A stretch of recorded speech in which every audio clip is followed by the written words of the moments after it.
The following is a presentation of the Mat Talk Podcast Network. You are now logged into WarUp on the WPIAL, featuring your hosts, Greg Warnock and Jeff Upson. PA Power Wrestling. Pennsylvania is wrestling.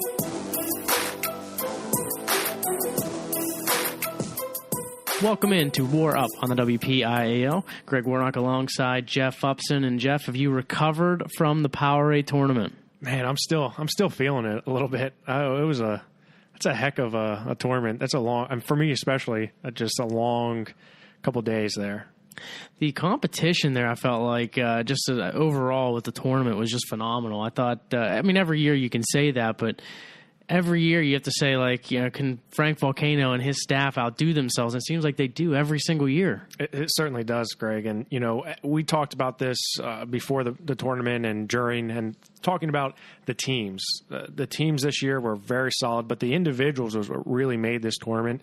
You look at the national rankings, and almost every wrestler that finished in the top 2 or top 3 were ranked in the nation. So, that just shows you where they're at in terms of competition. And everybody says go to the finals, but I honestly think the quarterfinals and even the semifinals are just as good, if not better, rounds. I agree. I said that on Twitter. I said quarterfinals arguably the best round of POWERade because you get so many hammer matchups early on.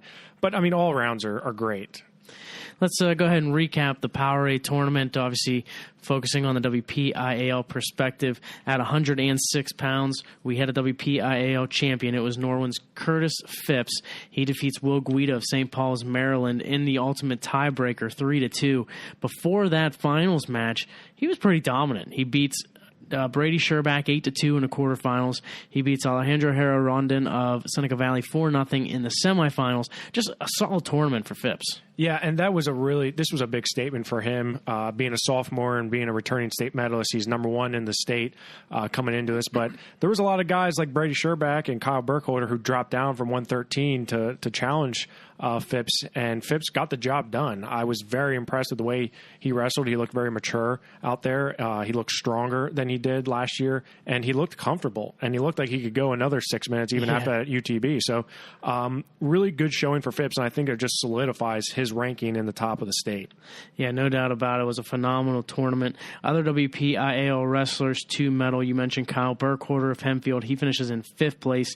He beats Herrera Rondon of Seneca Valley for 5th. Herrera Rondon finishes in 6th place. That was a 4-0 win. Brady Sherback of Latrobe finishes in 7th place. He beats Trent Velachik of Burrell 4-3 for 7th place. So the WPIAL finishes 5, 6, 7, and 8 after the champion. Herrera Rondon had the big win, a couple of big wins actually. Beats Trent Donahue of DuBois in the round of 16. Then he beats Tim Levine of Wyoming Seminary. Levine ends up finishing in 3rd place, but that was a big win for him in the quarterfinals. Yeah, that was a 1-0 decision for AHR, and he was able to come away with a big win. And he definitely looks undersized. There's no question about it. And I think he's comfortable because he gets to eat. He's not cutting weight.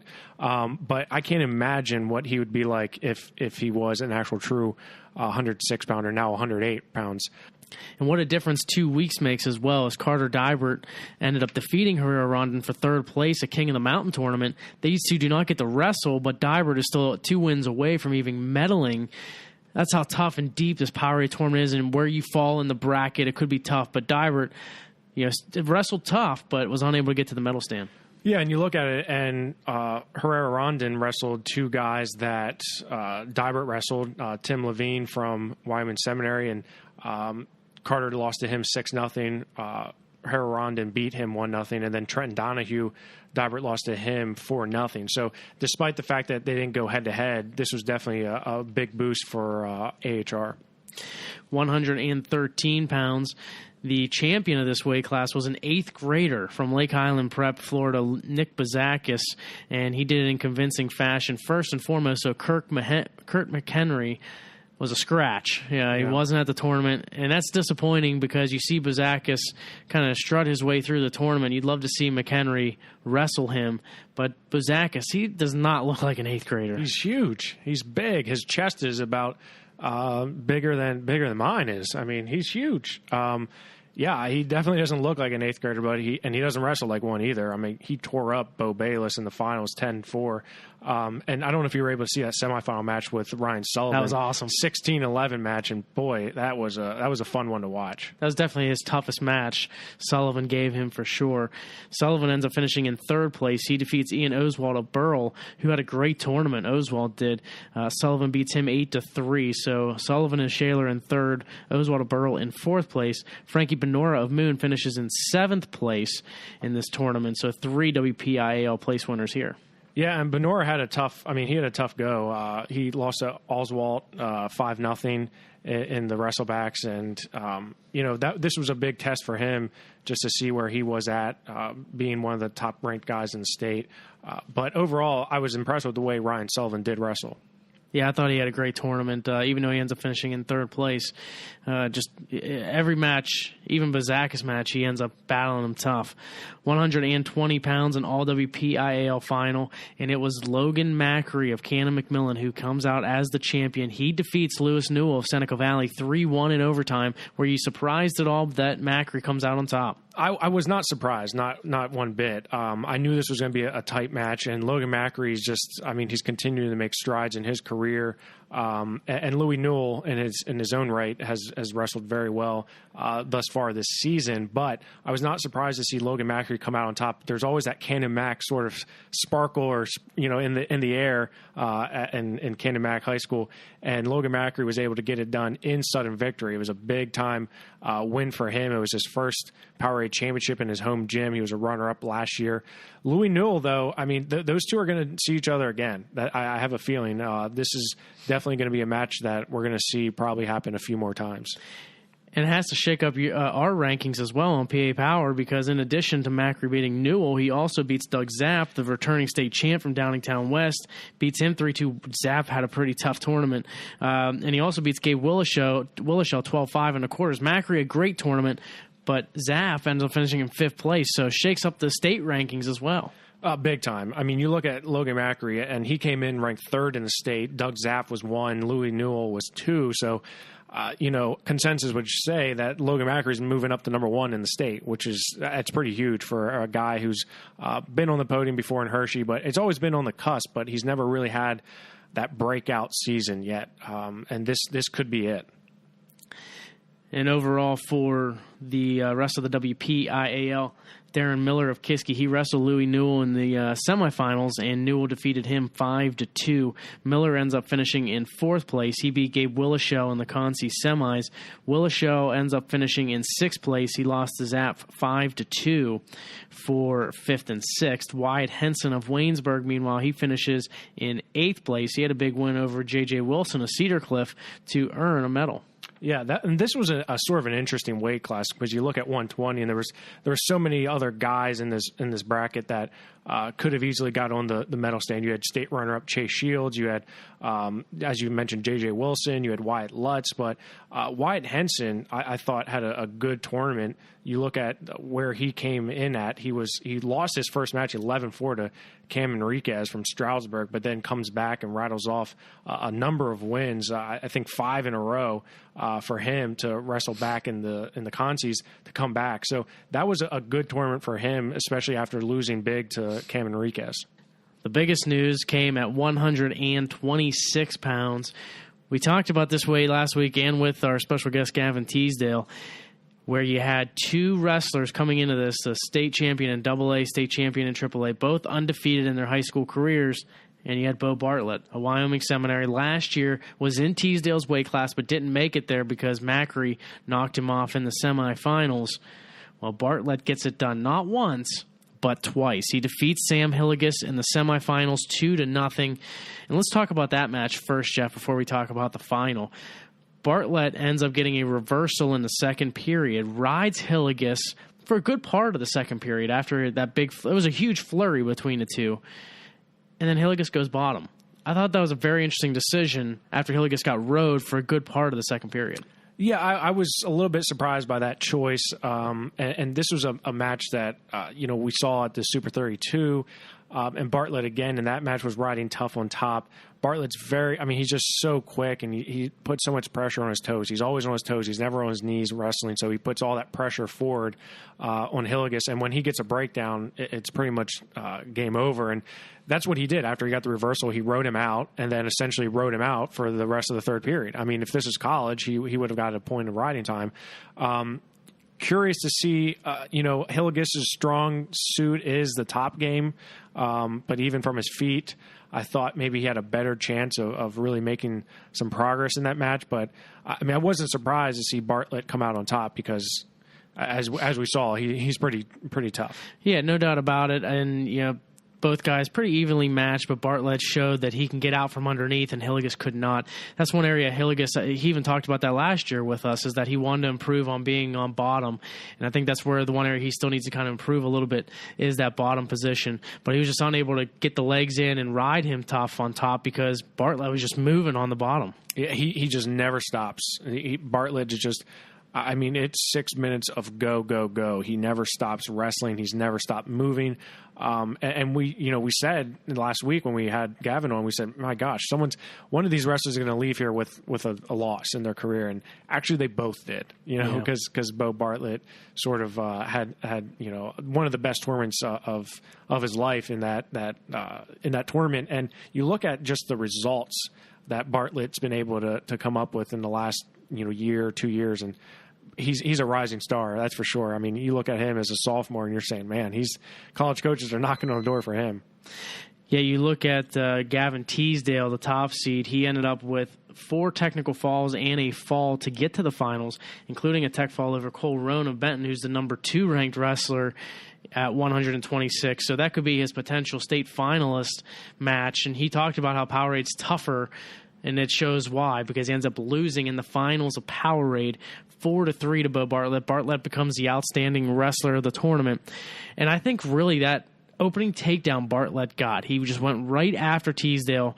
I don't think he was expecting that, to see Bartlett come after him. I don't know how he couldn't, because you watch any film on Bo, that's his MO. That's what he does. It just seemed like he was caught off guard. I agree. He did seem a little bit off guard. And I said this, that when they both towed the line, Bartlett just looked like, Gavin looked relaxed, and which was good, but Bartlett just seemed like amped up, jacked. And when I talked to him after the match, Bo said, he's like, I've never felt better. He said, I felt great out there. And it showed. I mean, he looked great the way he wrestled. And, I know before off air, you were saying how he wrestled a little bit defensively. And, I think he just wrestled his style, and he wrestled the way he needed to wrestle. And, Pat Glory beat Gavin Teasdale and didn't take a shot because he beat Gavin by, his lack there of being able to finish a shot. And that's sort of what happened with Bo, his defense was just as good as his offense. Yeah, Teasdale's biggest strength is the snap down. He likes to snap people down and then go from however they react is how he attacks. And, Bartlett was ready for that. Now, Bartlett got that opening takedown. I think once he did, he then decided to just sit back and wait for Teasdale to come after him. And then he was aggressive with his counters, but he wasn't the one taking the shots. That's why I said he wrestled defensive, because to me, Teasdale was taking all the shots after that first one. Yeah, Teasdale, obviously in the third period, you're seeing him take a ton of shots going when they're tied at 2. Yeah, right. But I'm still, Bartlett is still not, he's not back. He wasn't stalling by any stretch. I never said he was stalling, but I think he wrestled defensively. Right. I defensively sort of has a negative connotation to it, but I would say he wrestled smart. He knew what Gavin was going to do, and he wrestled smart in the sense that, he was still working his offense. It was just Gavin was taking the more obvious shots.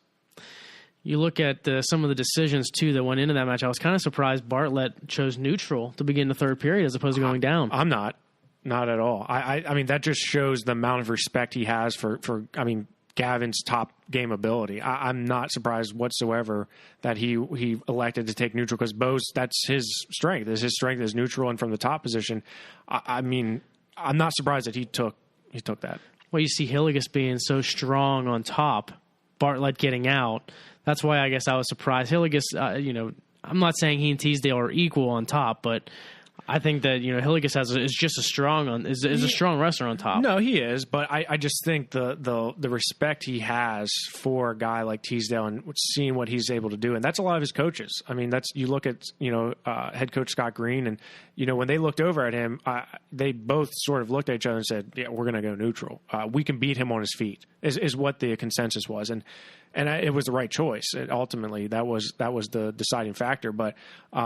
Very, very good match, and you hate to see Gavin lose his first high school match, but as we talked about, the POWERade is tougher. He's had a tougher time at POWERade than he has a state tournament. And you look at the field; those top 3 wrestlers are so far ahead of the rest of the field. I mean, Ed Scott, who finished 4th. Sammy Hillegas beat him 10-0 in the 3rd place bout. So, I mean, he dominated. And Gavin dominated Cole Roan, who's number 2 in the state. And that likely is someone he's going to see in the state final. So, the tiers here, I mean, these 3 are just on a different level. Where does Gavin go from here? He's got his first career loss. I mean, I don't think he's going to be tested like this again in his high school career. I think from here on out, he's going to win every match, win a 4th state title. We mentioned Cole Roan might be his toughest challenger at the state level, and he tacked him already. So how does this affect him moving forward? I mean, it's going to affect him mentally. I mean, I don't know if this is something that's going to haunt him for the rest of the season, or if this is just going to, tick him off and he's going to go out there and just try to train like crazy. And, that could be it. I don't know. I think mentally he's got to refocus. I mean, this is a guy who is very accustomed to having his hand raised. I mean, so it's how he reacts from this loss is going to define him as a wrestler. I mean, anyone, can go out and pin a guy in 30 seconds and walk off and, make it look easy. But it's how you come back from a really difficult loss like this that really defines you as a person and a wrestler. So I would think that he's probably going to come back pretty strong. Mentioned Sam Hillegas finishes in 3rd place from North Hills with a big win over Ed Scott. Other than that, WPIAL had one other place medalist, and that was Mason Franks of Connellsville. He finishes in 8th place. How about the match in the round of 16 between Mason Franks and Ed Scott? That was one of the best matches of the tournament, in my opinion. It was tied 10-10 in the 3rd period, and Mason Franks is able to get a defensive fall on Ed Scott.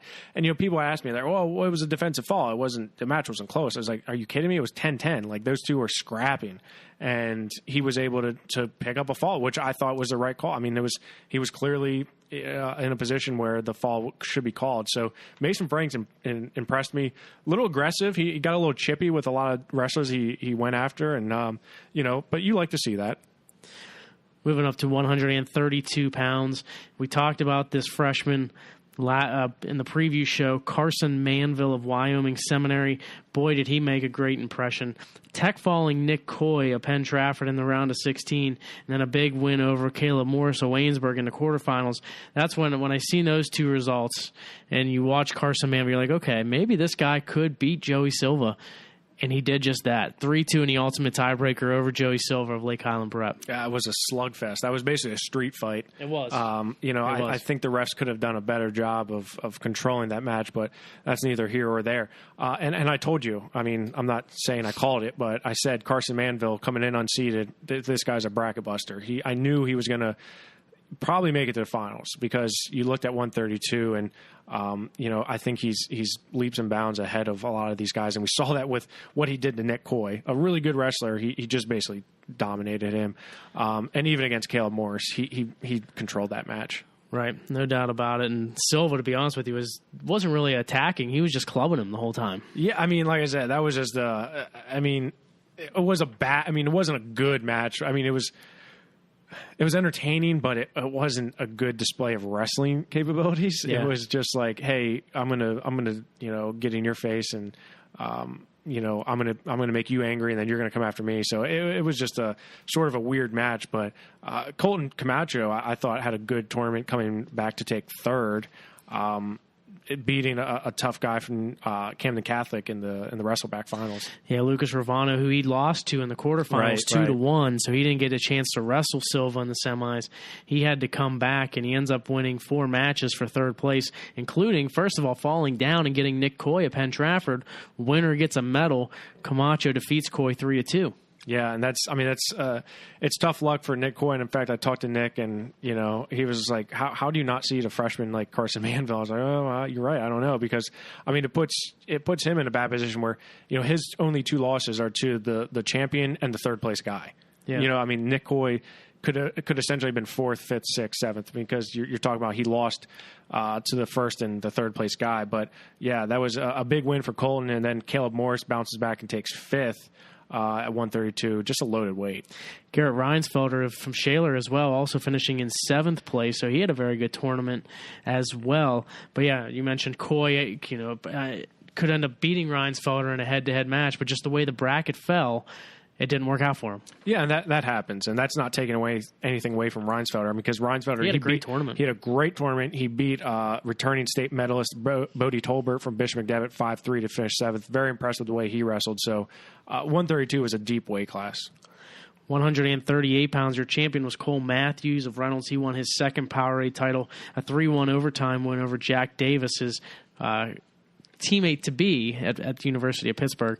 But for WPIAL's sake, we had a couple of big matches. Jackson Henson of Waynesburg finishes in 3rd place. He defeats Noah Levitt of Kiski for 3rd, 7-2, so a match to keep an eye on. Tim Risco of Cannon McMillan, he finishes in 6th place. He lost to Jackson Henson 3-0 in that consolation semifinal. And also for the WPIAL, that's it, I'm sorry. But those 3 guys, probably the top 3 to keep an eye on WPIAL, but Henson and Levitt go head-to-head, and Henson wins. And that wasn't, that's a 7-2 score. That was a lot closer than the score indicates. Levitt was... He was trying things late. He was trying things late, and he was in that match for certain. But Henson's just so tough from top. He's a hammer on top. The way he works... he's very, very good at turning guys and just putting pressure on and getting those arm bars. He's very tough to get off from the bottom on, that's for sure.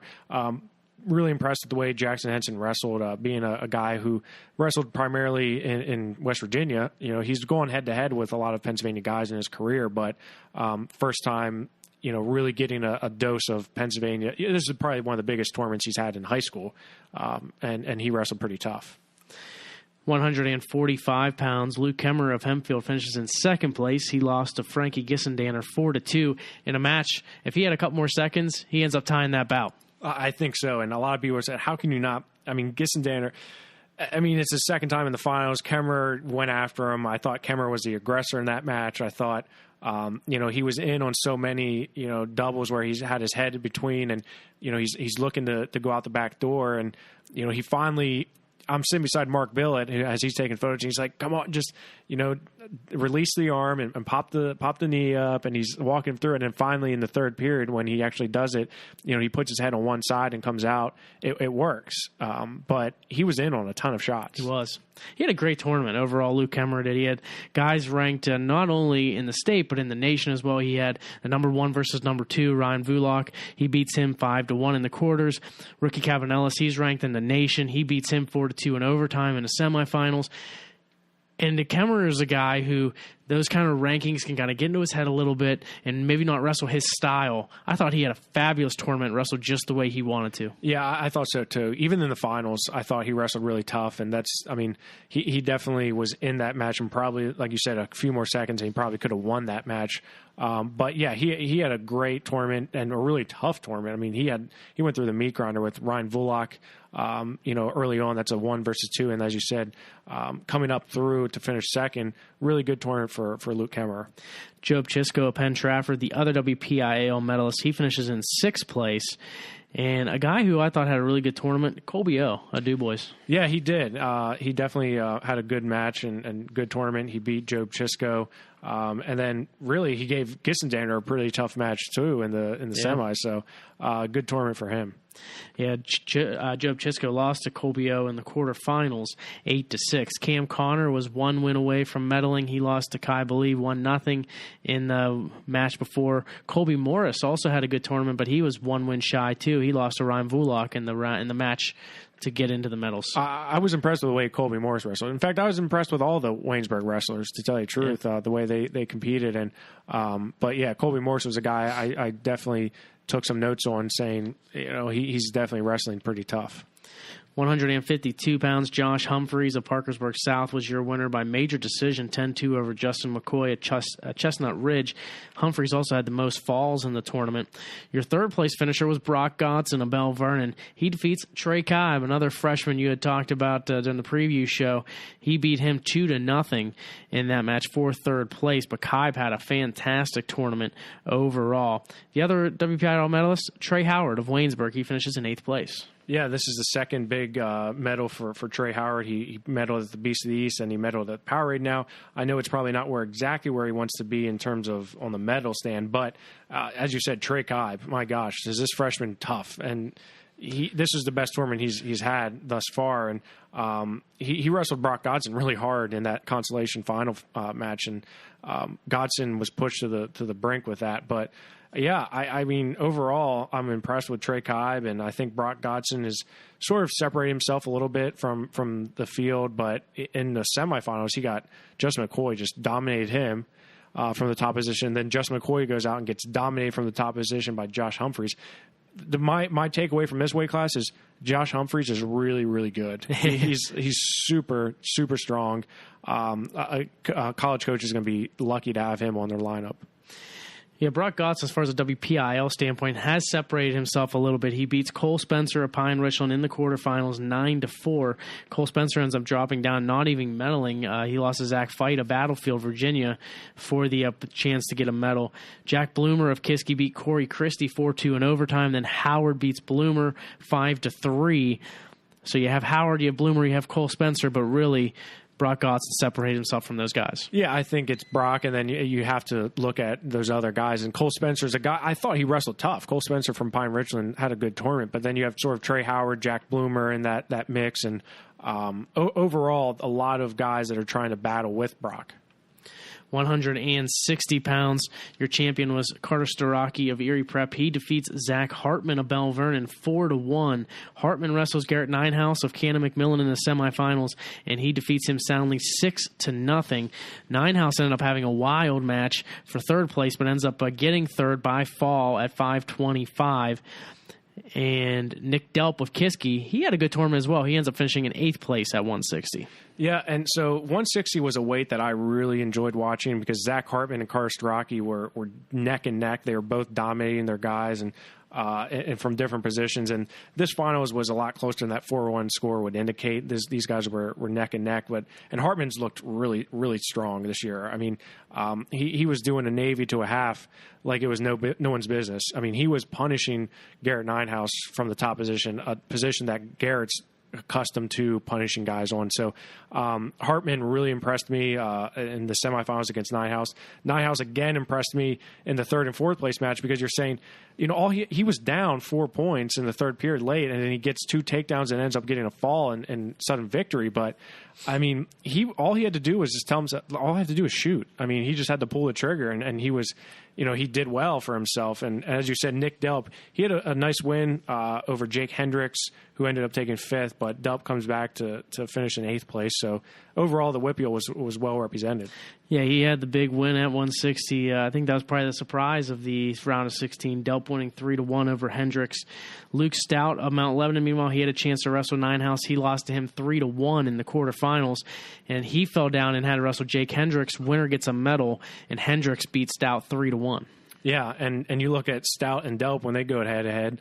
Stout almost major decision Delp. So, you know, it's just one of those cases where you look at some of the way the brackets shake out and how different matchups go. I mean, clearly Jake Hendricks is tough, so Delp figured him out and Stout wasn't able to. So he's able to get a medal. Another guy I want to give a quick mention to, just for your dad's sake, Trinity wrestler Cole Whitmer. He ends up losing to Zach Hartman in the round of 16, but he came back. He had up a couple of big wins, and he actually came close to getting on the medal stand. Lost to Zane Heinzman of Parkersburg South 14-9. That was a wild match. Both those guys were on their backs, and Heinzman ends up coming out on top, and he ends up finishing in 6th place. But Whitmer gave him quite a match. Did you see what my dad was wearing on Saturday? Yeah, I did. He refused to wear a PA Power Wrestling polo, so instead he wears a Trinity Hillers class of 1963 polo shirt, bright blue, you know. So But you know what, though? He said it best, that none of the Trinity guys were left in it, so he could wear it, right? Yeah, no, you're right. He could. Or he could have wore his son's, company's shirt, too, right? But that would be too easy, I guess. Yeah. I give him enough grief, so I shouldn't complain. 170 pounds, your champion was Jared McGill at Chestnut Ridge.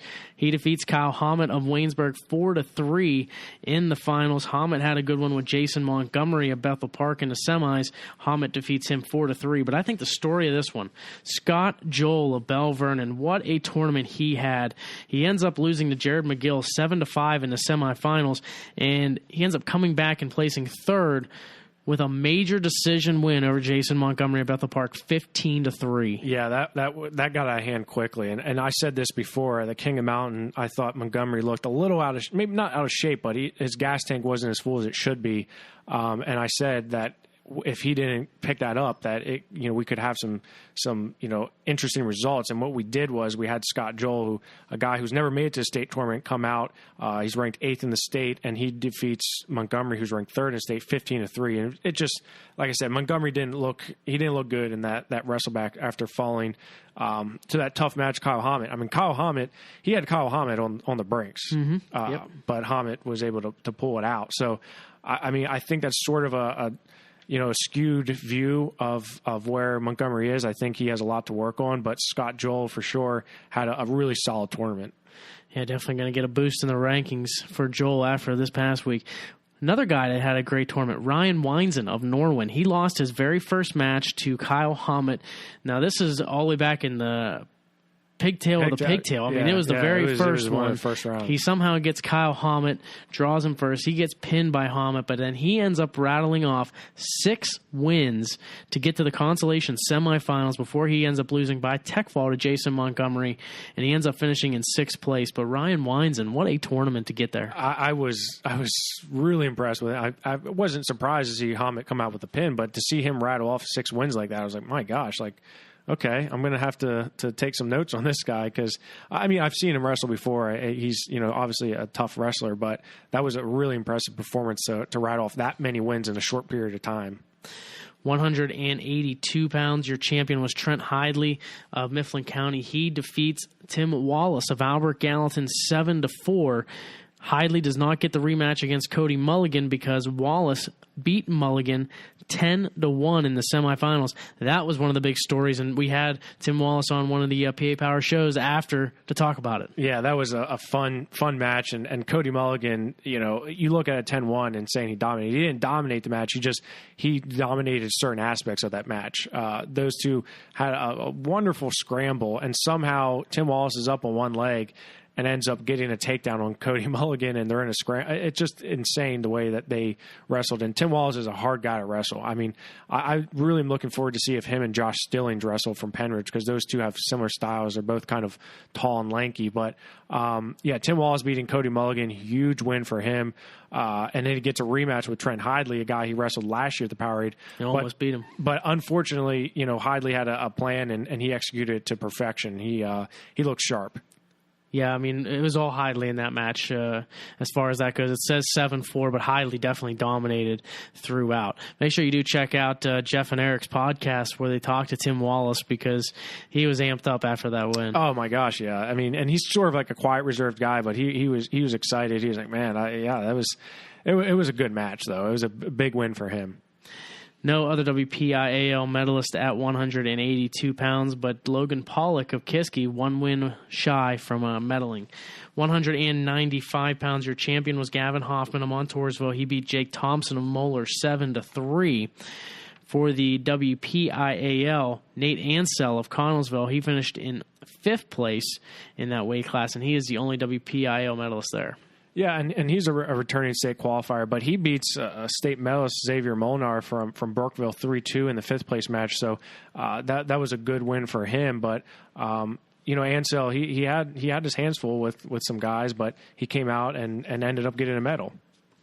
220 pounds, Braxton Amos of Parkersburg South. He was your winner over Ben Golden, 4-0. Ian Edenfield gets a chance to wrestle Golden again, and he loses at double overtime, 4-1. So he drops down to third place, where he wrestled Dominic DeLuca of Derry, and Edenfield beats DeLuca 2-1 for third place. They were your only two WPIAL medalists at 220. And both those guys entered the POWERade ranked number 1 in the state. So I was happy to see them go at it for third. I, kind of wish they would have been going at it for first place, but it's just not the way it worked out. And Edenfield, as you said, I mean, he wrestled. This is his third time in the season that he's wrestled Ben Golden from Lake Highland Prep, and it was the closest match they had, went to overtime. So Ian, he had a good tournament, and coming back to beat Dom DeLuca in that third place match was a big win for him. So I'm sure he's happy with his performance. 285 pounds, your champion was Josiah Jones of Bishop McCourt. He defeats Kwan DeBow here. He prepped 3-1 in overtime. Two WPIAL medalists, and they both had good tournaments. Your fifth place finisher was Nathan Hoagland of Mount Lebanon. He defeats Corey Dodson of Albert Gallatin for fifth place, 4-2. So you get a chance to see those two guys go head-to-head, but I thought they both had great tournaments. Yeah, I agree with you, Greg. And you look at Hoagland, a guy who, sort of a new name on the WPIAL scene, but he was able to take Quan DeBow to overtime before falling to him. So definitely a good win over Corey Dotson, a guy who's sort of been around for a while. So, definitely a good performance by both these WPIAL wrestlers. So overall, Jeff, a great POWERade tournament and one for the WPIAL. Overall, as far as a numbers game, maybe not as many wrestlers on the award stand that we've seen in the past for WPIAL, but still a solid tournament throughout. Yeah, I mean, and you're going to get that when you have teams from all over the nation coming in to compete at POWERade. I mean, obviously, some of the WPIAL guys that we're accustomed to seeing doing well are going to struggle. And I think you look at the number of blood round losers. You have the amount of guys that were one match away from placing, guys from the WPIAL. And you had a lot of WPIAL guys going head-to-head to knock each other out. So, it's a good thing to see guys doing well, but overall, very impressed with the way they wrestled. Other than the POWERade tournament, there were two other holiday tournaments where you've seen a lot of WPIAL schools. The first one was the Southmoreland tournament, where Greensburg-Salem walked away with the team title. You look at some of the individual results at 106 pounds. Your champion was from South Park, Joey Fisher. He had a big win over Damian George of Mount Pleasant, 2-0 for the title. Yeah, that's a freshman doing very well for himself already. He's undefeated on the season. Joey Fisher is. He's a PJW state champion. And as you said, that's a big win over Damian George from Mount Pleasant. At 113, Damian George's teammate Doug Bittner gets to the finals, but he ends up falling short to Jordan Waters of West Allegheny, 6-2. Your third place finisher was Nico Williams of Greensburg-Salem. He defeats Richard LaRosa of Best Center, 6-0. Yeah, and I think Jordan Waters is probably one of the most improved wrestlers from last year. He's been wrestling very, very tough these last few weeks, and him getting a championship here at Southmoreland is definitely raising his stock, but very impressed with the way he wrestles. At 120 pounds, Kenny Dushak of Freedom, he ends up winning the title over Jimmy Guire, state qualifier from Best Center last year, 6-2 in the finals. Your third place finisher was Shane Kemper from Burgestown. He defeats Nick Ackerman of Myersdale, 6-2. 126 pounds, ZJ Ward of Freedom, he was your champion. 132, meanwhile, Al Miskovich of Mount Pleasant, he wins the title over Donovan Chambers of Elwood City, 12-8. Trent Schultes of Freedom ends up picking up a third place victory over Aiden Thompson of Hickory. 138 pounds, Tom Kyle of Upper St. Clair, he finishes in second place, fell to Charlie Beatty of Marion City, 8-4. DeJuan Herzog of Greensburg-Salem finished in third place. He beat Jake Pale of Freedom, 5-1. 145, we talked about this guy from way back to the Chartiers Houston tournament, Joe DeMora, Southside. He had a big win over Alex Caldwell of Ligonier Valley, 6-3 for first. Jack Cottaspot of Butler, he won third place over Cole Rufo of Hickory. Yeah, I thought DeMora and Eric Knopfler and I, who Eric was at the finals, and he was sort of recapping that for us, and I was really surprised, not surprised to see DeMar come away with that win, but that's a big win for him over Caldwell, who's a very tough wrestler in his own right. So there were some interesting results from Southmoreland, and we're going to get to one here in a few. Thane Lawrence of Fraser wins the 152-pound title. He beats Ty McGarry of West Allegheny 1-0.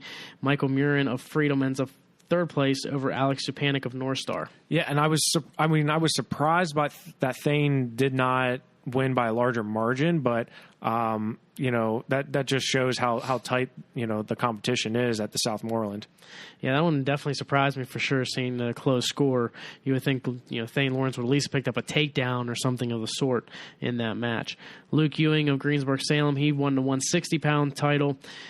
Also at 160, Nico Flatty of West Allegheny. He finishes in third place. 170, Robert Patrick of Ligonier Valley. He won by major decision over Jesse Quatzi of Greensburg-Salem for the title.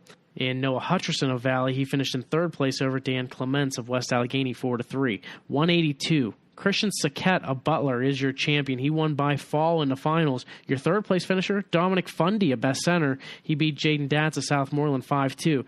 Fundy loses to Saquette in the semifinals. Yeah, Greg, that was one result that I was super shocked at when I saw that that Dom Fundy lost to Saquette, because Dom Fundy, he's a guy who's a returning state runner-up. He's highly known on the state and WPIAL levels.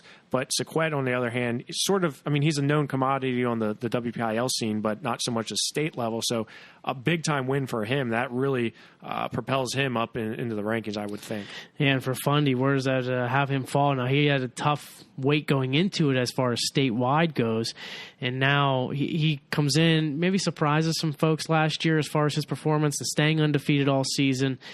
Is it good for him to get this loss now and maybe he can try to work on some things, or is this really going to set him back? I mean, anytime you take a loss now as opposed to March or February, I mean, this is good. So, hopefully he goes back to the drawing board and figures out what he needs to do to get that, get to the next level.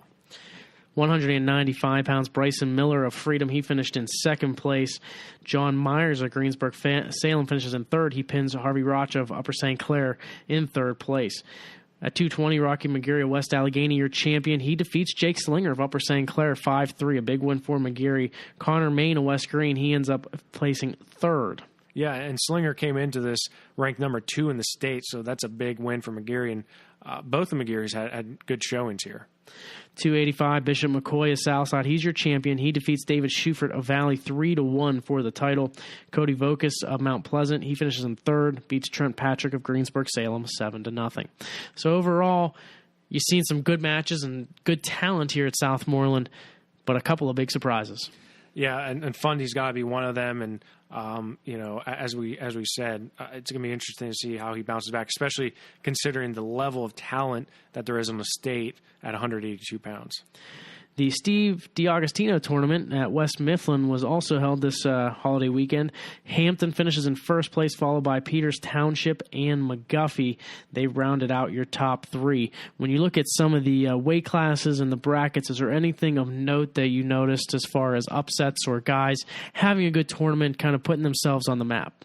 Yeah, Greg, when I look at the results from the West Mifflin tournament, the first guy who jumps off of the page of me is Connor Redinger from Quaker Valley, who's a freshman, and he comes out and just completely dominates. He gets a tech fall, a fall, and then a fall in the finals as well over Bryce Wilkes, who defeated Jack Bruce in the semifinals. So Connor Redinger's we talked about him coming up through the ranks as a freshman, but yeah, I was very impressed with the way he wrestled. Big match at 132 pounds, John Rocco Cazales. He defeated Justin Perkins of Penn Hills 3-2 in that final. Yeah, and that was one I wanted to keep an eye on to see another Quaker Valley wrestler and see how he could compete against Justin Perkins, who hasn't wrestled a whole lot yet this year, but definitely a good performance for him. Alex Hornfeck from Mars dominates the tournament. He gets 3 falls all in the first period. 4 falls all in the first period to win the title at 145 pounds. So dominating performance for Hornfeck. Another big match was at 170 pounds. Christian Clutter of McGuffey. He defeats Luke Mary of Peters Township 3-0. Another one for a McGuffey teammate of his, Luke Shingle. He ends up winning in the finals 8-7 over Jeff Magan of Quaker Valley. You got a feeling these two guys may see each other once again at the WPIAL championships, but a big win there for the 8-7 victory. Yeah, and overall, I think McGuffey had a good showing here at the West Mifflin tournament, and moving up through the results. Gerald Brown from West Mifflin, a guy who's currently ranked number 1 in the state because Isaac Reed's been out. He wins the championship title at heavyweight, defeating Deshaun Butler from Penn Hills. A lot of matches going on WPIAL wide at the moment. The biggest one going on has to be the match going on between Waynesburg and Cannon McMillan. That will decide the subsection. Obviously, not the most important match for these two. That'll come when the section championships occur. But should be a big one, especially coming right off a POWERade for these two teams to wrestle. Yeah, and I'm looking forward to. We had a lot of discussion among some of the members of the media about what team should be ranked where, and Waynesburg being that they had such a good performance at both the Beast of the East and the POWERade. I said that they probably were going to be unanimous. They were going to be number one for me, at least in our team rankings. And really, this is a huge matchup in the WPIAL in terms of seeding. You're looking at two teams that potentially could be 1 and 2, depending on where they finish up. But there's a lot of good matchups going on. Yeah, there certainly is. We talked about Henson and Risco wrestling each other at the POWERade in the consolation semis. That's just one of the many matches that you may see as far as big names coming up here between those two schools. Now, keep in mind, as far as like the seeding goes for the WPIAL championships, it may not affect too much because these two will have to wrestle again for the Section 4 championship. They'll be opposite sides of the subsection. You have to figure they'll win those two matches and they'll meet again for the Section 4 title, which will end up deciding the seed. But this goes a long way to see where you're at against one another. Yeah, that's true. But when you do look at it, I mean, like I said, this is a number 4 in the state in Waynesburg versus a number 5 in the state, Cannon Mac. And then Kiskey's there hanging out number 6. And Sammy Starr is back in the lineup for Kiskey area. But, Isaac Reed's still sort of a question mark. So that's where, Kiskey currently finds themselves. But Seneca Valley as well, they sit at number 9 in the state. Yeah, talked to Joe Throckmorton and mentioned that it was good to see that he had a chance to wrestle Seneca Valley, and he said you got to watch out for those guys. I think a lot of people are underestimating them. Obviously, we're not here at PA Power, but he thinks a lot of teams are schools are underestimating Seneca Valley this year. I was told on more than one occasion at POWERade to stop talking about Seneca Valley. So I guess word's getting out that we're talking about them. So we should stop. Well, Joe Throckmorton apparently disagrees as far as that goes. Another talked to Chris Heater, and he wasn't too happy with his POWERade performance. Asked him how he was doing. He said he'd be doing a lot better towards the end of the tournament. Okay, so all right. I'm sure Kiskey's going to come back roaring here in the second half of the year. Some big tournaments coming up over the weekend. We'll see how they do at the Westmoreland County Tournament. That's coming this weekend. Also, the MAC Tournament. It's kind of like the Beaver County type tournament there. And then the Tri-County, which is going to be at Trinity. So Tri-County at Trinity, the Westmoreland County at Norwin, and the MAC Tournament at Freedom. 3 big county school. Most of the WPIAL teams within those 3 will be there this weekend. Yeah, and then you got Tool City going on up at Meadville, and Seneca Valley's been going there for several years now, and North Allegheny's going to join them up there. So nice to see some of those District 7 teams mixing it up with guys up in the Northwest. As far as rankings go, a lot of things are going to change after the POWERade tournament, as well as some of these team duels. You mentioned the state rankings for Waynesburg, Cannon McMillan. Those just came out here on PA Power. That's correct, Greg. And I wanted to give it some time for the team rankings to come out and want to get some results under our belts before we really started putting these teams together. But just dual team rankings have been updated. You can go on now and view them on PAPowerWrestling.com if you click on state dual team rankings. And no subscription is required to view those. Anyone can view those. And the state rankings will be updated tomorrow on Thursday. And man, there's so many changes in that. This is like one of the hardest times to do rankings because there's just so much to catch up on. And there's so many interstate results, I like to call them, because you have guys that don't typically wrestle certain competitions that are meeting guys that they wouldn't normally meet, such as District 1, District 3, District 4, all coming together. So, there's been a lot of results across the state, and I'm looking forward to putting all the puzzle pieces together and seeing where the rankings shake out. As far as our show, we're back to Monday nights starting next week, so we'll make sure to get the podcast out for you guys. Next week, we'll have a coaching guest come back on. Obviously, a little bit tough with matches going on here tonight, but we're looking forward to talking to potentially the winner of the Cannon McMillan-Waynesburg match. We'll try our best to get the coach on to talk about that match, as well as POWERade and much more from over the past weekend, including both teams wrestling in the Tri-County. Yeah, absolutely. And if I didn't say it, Happy New Year, Greg. It's 2018, brother.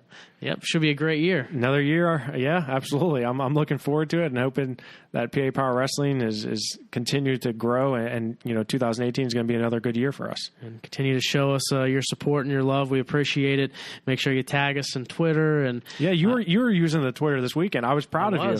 I kind of forced you to do it, but it worked. You did well. You should do it more. You should get on the Twitter more. You didn't have to force me too much. I'm pretty sure I did ask what I could help with. No, you're right. You did. But I had to show you, like, this is No, you just had to get me on the PA Power. This is an @ symbol. This is this is what a hashtag meant. You were asking some crazy questions, but yeah, you can follow along. Greg, you did a great job. All of the PA Power Wrestling guys there. We had a large contingent of folks there. We had Mason Beckman, a guy who does our college podcast. He pulled the 50-50 ticket out before the final. Wish it would have been my ticket, but and we had Mark Billett there, the Silver Billett, taking photos for us. We had Greg up there calling action. Eric and I were running around crazy, and then of course we had our lovely ladies of PA Power Wrestling out on the booth selling T-shirts and socks. And if you weren't able to be at the POWERade, you can go on PAPowerWrestling.com, click on shop, and you can view. We have a couple new design T-shirts, and we have socks. So we have a lot going on at PA Power Wrestling, and you can follow along on @PAPowerWrestle on Twitter. Friend us on Facebook, PAPowerWrestling.com for all your wrestling needs, Greg. And also, if you haven't done it yet, make sure you sign up for the year so you can start getting these rankings, because now is the time when people are starting to look at the rankings and see where you're at. And for us at PA Power, we have a better feeling of where the guys are now and where they should fall. Yeah, I have much more confidence in these rankings as they did the first week, second week, because we have so many more results and we see how guys adjust to certain weights, and we paint a better picture, so to speak. So definitely looking forward to getting the new rankings out this week. Well, Happy New Year to you as well, my friend, and Happy New Year to all of our people who listen in each and every week. We appreciate your support. Let's make 2018 a great year, and we'll talk to you next week here on WarUp on the WPIAL.